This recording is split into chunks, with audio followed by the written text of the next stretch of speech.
Hi, this is Guy, and this is the little shelf guy. Guy, can you explain to me how to do a termite inspection and why I would want to do it myself instead of calling a pest controller? I'd be happy to do that, my little shelf buddy. Today I will explain how to do a proper termite inspection, some different species that you may run into, and the reasons why you should do a termite inspection yourself. Listen, I've saved people over $100 million already, and if you keep watching, I can save you money too. Before you start inspecting, make sure that you have a good flashlight, a flathead screwdriver, and a rubber mallet. I always like to start my inspection inside the house.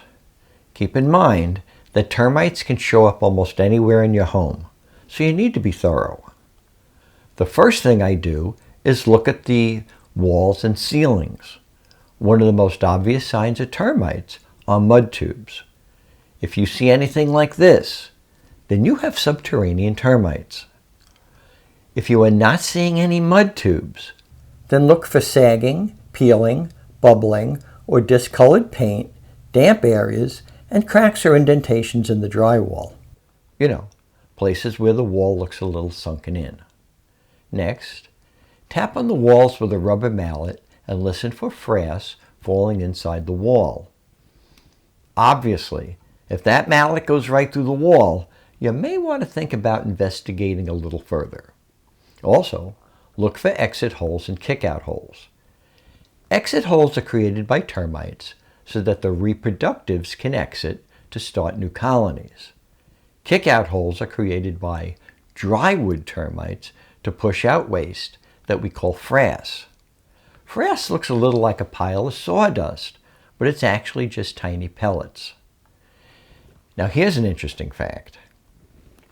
Subterranean termites do not create frass, and drywood termites do not create mud tubes. So, if you see piles of frass, then you most likely have drywood termites. And if you are seeing mud tubes, then you most likely have subterranean termites. Keep in mind that, except for places that are insanely cold, subterranean termites can be found just about anywhere on Earth. For example, you may not find a whole lot of termites in places like northern Maine or Norway, but other than those sorts of very cold climates, you very well may encounter some species of subterranean termites where you live. Drywood termites, on the other hand, are only found in fairly humid and tropical climates. Now, if you are seeing flying insects every year that seem to go away after a few weeks, then these could be termite reproductives. A lot of the time, you will see dead bodies laying on windowsills or on the floor directly below a window. You may also just see the wings, and that could mean that drywood termites have already gotten into your wood. So, if you are seeing something like that, then it's a good idea to obtain a specimen for identification. Okay, I get it. If you are seeing frass, you have drywood termites. And if you are seeing mud tubes, you have subterranean termites. But can you talk a little bit more about exit holes and kick-out holes? Absolutely. Exit holes can be fairly large, but they can also be quite small.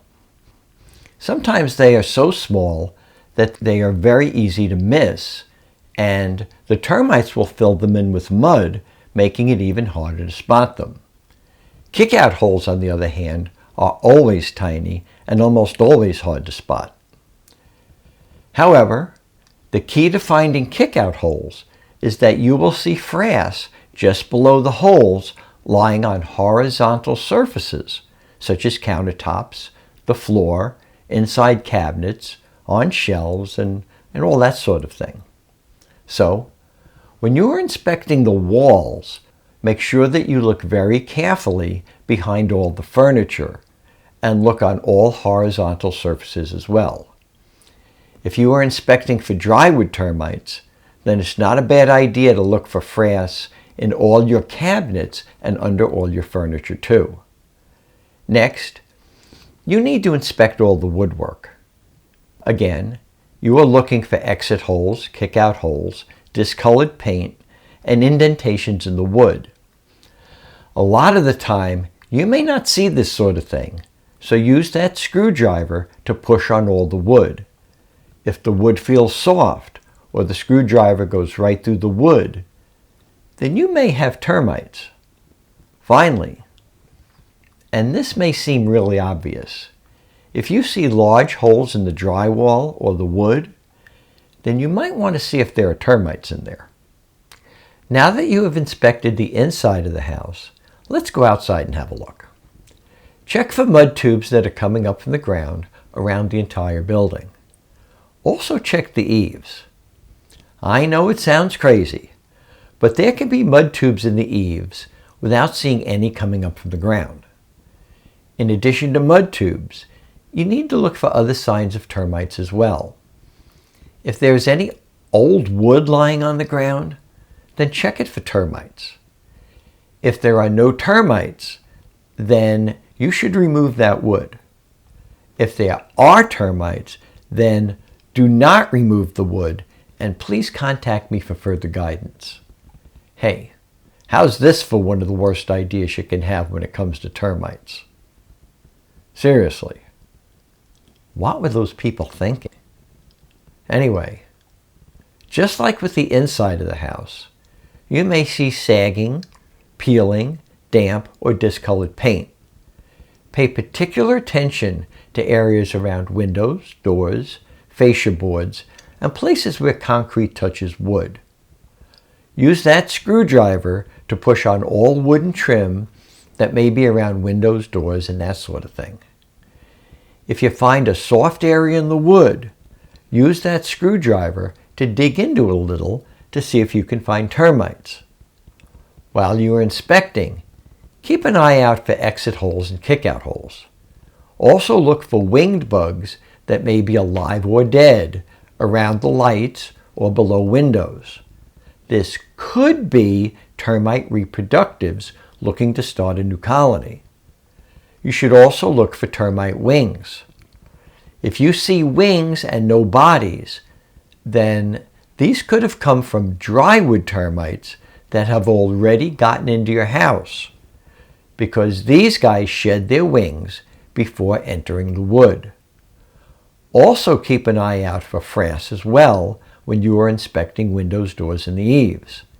Keep in mind that only drywood termites can fly to your house and start a new infestation that way. You may also find subterranean reproductives by lights and windows, but unlike drywood termites, they cannot infest your home by entering into the wood.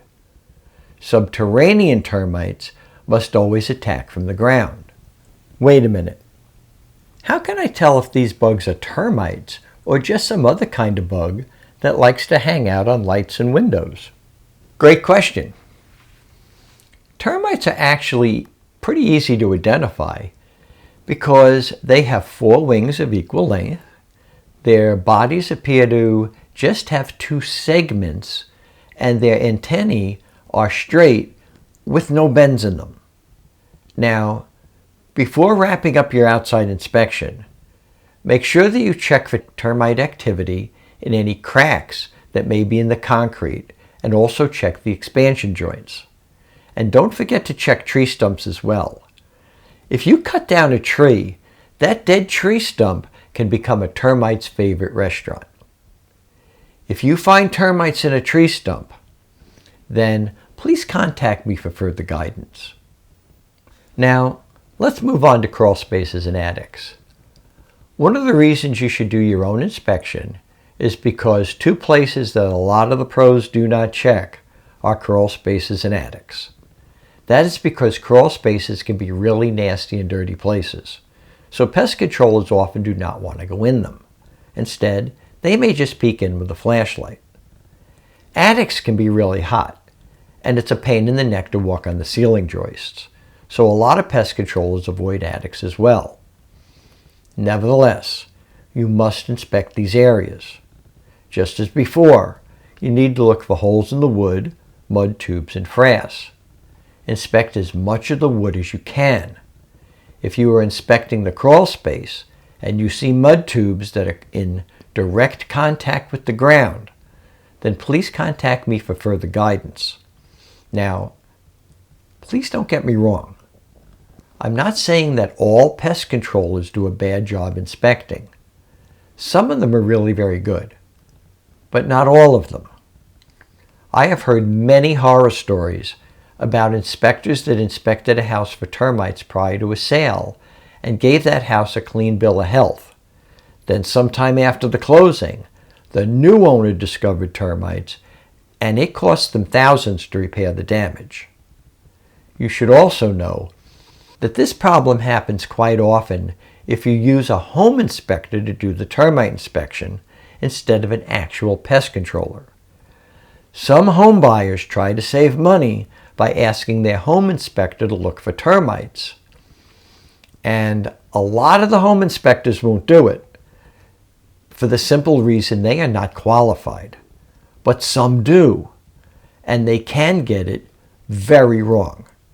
So using a qualified termite inspector is money well spent.